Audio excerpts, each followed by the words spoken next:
Alam mo ba sa taong 2024 Year of the Wood Dragon, isa sa mga siswertihin ay ang mga nag-aalaga ng pusa dahil alam niyo ba, ang mga pusa ay tinatawag na buhay na elemento na kung saan kapag ito'y nasa tahanan mo, lahat ng negatibong enerhiya ay matatanggal.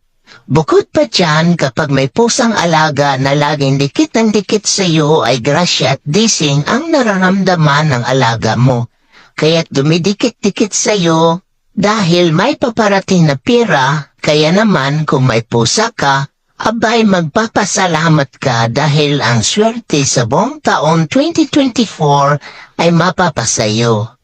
Alagaan at mahalin mo ang alaga mong pusa dahil ang ibabalik niyan sa iyo ay siksik, liglig at nag-uumapaw na kaswertihan.